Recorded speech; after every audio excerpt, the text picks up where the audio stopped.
오늘 폼페이오 국무장관의 네 번째 방북에 대해서 트럼프 대통령이 보이콧 가지 마라.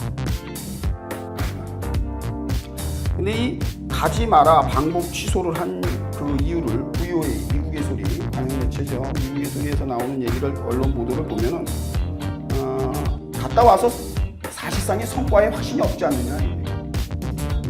그리고 두 번째는 더 이상 수치스러운 결과에 대한 트럼프 대통령의 부담도 존재한다. 제가 이제 좀 이따 자세히 말씀드리지만 지금 트럼프 대통령이 그렇게 편치가 않아요. 그렇지 않습니다. 물론 문재인, 김정은 어떻게든 트럼프가 탄핵되고 최소한 탄핵이 안 되더라도 탄핵 정국으로 가기를 두 양반은 약속을 해요. 그렇게 되면 어떻게 됩니까? 자연스럽게 북한은 핵 보유의 시간을 충분히 볼 수가 있습니다. 굉장히 중요한 얘기예요. 그건 제가 이제 차제에 계속해서 말씀을 드리고 지금 현재 그 문재인의 입장이 어떠냐? 문재인 순서를 좀 약간 비틀어 볼게요. 트럼프 탄핵이 아니라 문재인. 29일 날 소상공인들, 자영업자들 뭐 결국엔 거리로 나오죠. 그리고 지금 고용대란이라고 그러죠. 일자리 창출한다고 54조를 투입했는데 돈은 온데간데 없고 국민들의 그 데미지는 여전하단 말이에요. 그죠? 나아진 게 없어요. 사실 지금 남북 연락사무소 개성에다 차리겠다. 뭐 이렇게 지금 문재인이 그 얘기를 지금 하고 전략적으로 말이죠. 지금 뭐 전력이고 뭐 중장비고 다 이제 투입이 되는 거예요. 근데 이제 이 문제에 대해서 사실상의 문제 제기가 있죠. 대북 제재에 대한 미국의 동의가 있었느냐, 유엔 제재 결의안 이 부분에 대해서도 아무 하자가 없느냐, 이러한 얘기들이 지금 흘러나오게 됩니다. 그런데 그럼에도 불구하고 문재인 청와대에서 약간씩 말이 달라져요. 달라지면서 이걸 강하게 밀어붙입니다. 이 밀어붙이는 이유는 바로 미국의 트럼프의 국내 사정이 100% 작용하고 90%도 아니고 100%. 여러분들 김정은과 문재인이 아주나냐 처음이야. 저는 상당히 똑똑한 사람들이라고 봅니다. 저 같은 민초가 눈치챌 정도면 굉장히 똑똑한 거예요. 트럼프의 입장을 알고 있고 미 행정부의 입장을 알고 있기 때문에 그것을 아주 반사적으로 말해서 역학적으로 잘 이용하고 있어요. 트럼프의 현재 입장을 반사이익으로 삼아서 문재인과 김정은은 반미적인 행위를 막 밀어붙이려고 하는 겁니다. 좀 더 제가 심하게 얘기하면 개무시하면서 트럼프. 그런데도 불구하고 트럼프가 그러면 성질이 없고 집약이 없고 정략이 없냐? 있지만 여러분들이 분명히 하나 아셔야 되는 건요. 세계의 대통령이고 세계의 제일 경찰 국가라고 하는 미국. 트럼프 대통령은 미국의 대통령. 미국의 대통령이 아닌 상태에서 세계의 대통령이 될 수 없습니다. 무슨 뜻인지 아시죠? 일단 미국 연방으로부터 미국 국민들의 승인받은 대통령이 되어야 세계의 대통령이 자동되는 겁니다. 한 번에 세계의 통치자가 되는 게 아니죠. 그러니까 무슨 얘기냐? 미국의 내치 상황은 굉장히 트럼프로서는 부담스럽고 중요한 겁니다. 예를 들어 탄핵이 되던 안 되던 그 지금 로버트 뮬러 특검에 의해서 트럼프의 행동 반경이 좁아지면 좁아질수록 어떻게 되겠습니까? 세계의 대통령의 이미지가 그만큼 훼손되는 거예요. 흔히 거꾸로 말하면 말빨이 안 새는 거예요. 말빨이 안 새는 거예요. 그래서 지금 남북 연락소 등 지금 문재인 정권이 밀어붙이고 있는 정책들을 보면 그 중에서도 지금 개성공단이라든가 더 나가서 금강산 재개, 관광 재개라든가 여러 가지 지금 우리 국민들이 유심의 눈으로 문재인을 바라보고 있는데 거기에 보면 그럴 만한 이유가 타당히 있습니다. 얼마 전에 국회에서 말이죠. 윤상현 의원이 강경화와 조명균 통일부 장관 두 사람을 앉혀놓고 대정부 질문을 합니다. 거기서 이런 말이 나옵니다. 지금 연락사무소, 남북 연락사무소를 개성에다가 설치한다고 하는데 거기에는 전력과 유류와 건설 장비가 투입이 되고 있지 않습니까? 이 부분에 대해서 유엔 대북제재 결의안의 위반이 아니냐 이렇게 묻게 됩니다.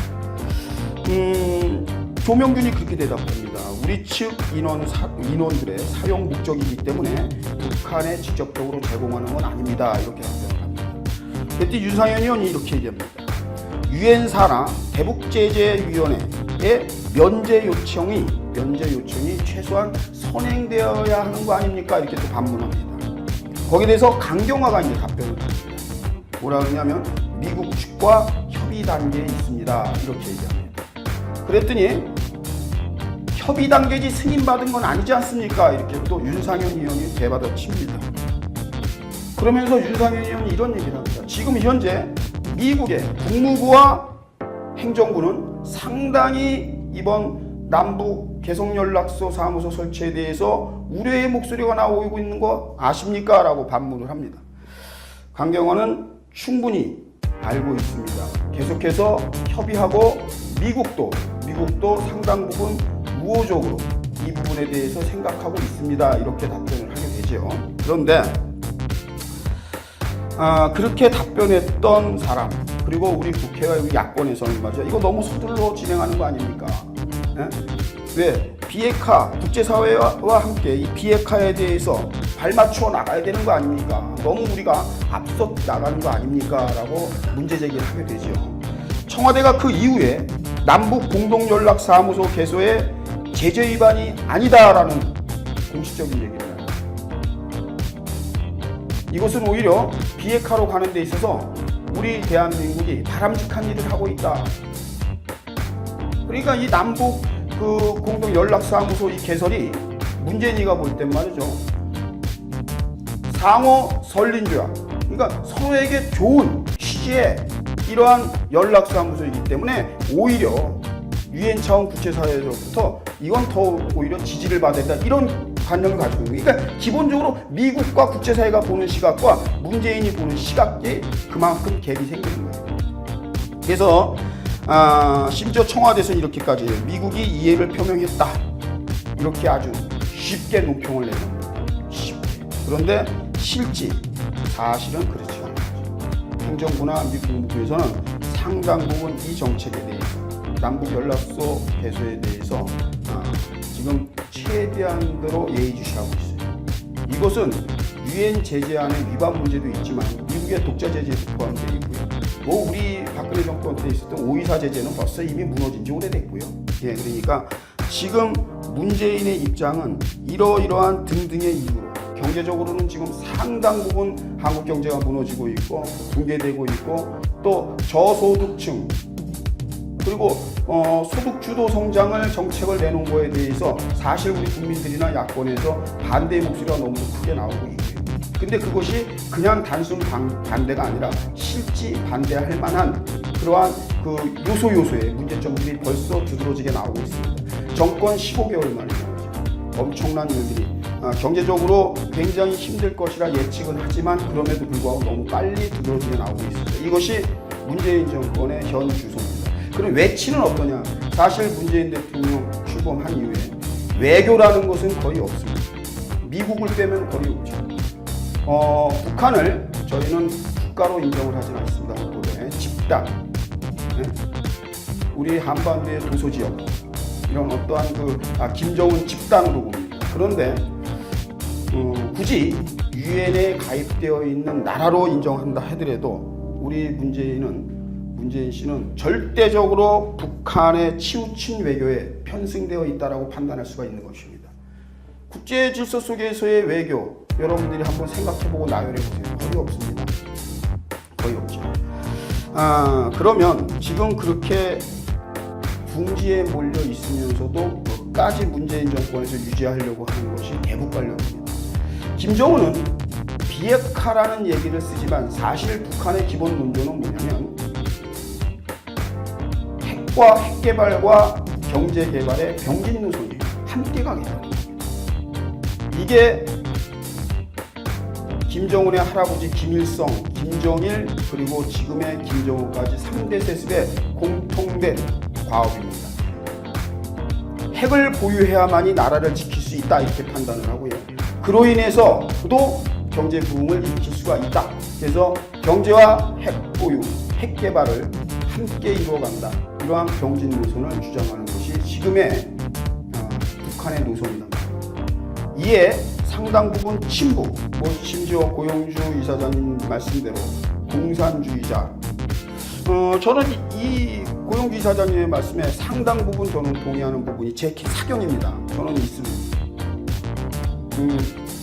친북 정책도 그렇고요. 친북적인 성향도 그렇고요. 종북적인 스타일도 그렇고요. 그리고 이분이 지금 대한민국 안에서 경제정책에서 시장주의, 그러니까 자본주의 시장 경제 질서에 대해서도 바라보는 시각이 분명히 우리 자유민주주의의 가치와 반하는 것들이 많이 보이기 때문에 저는 나름대로 문재인 씨를 다분히 공산주의 성향을 가지신 분, 저는 이렇게 칭할 수 있습니다.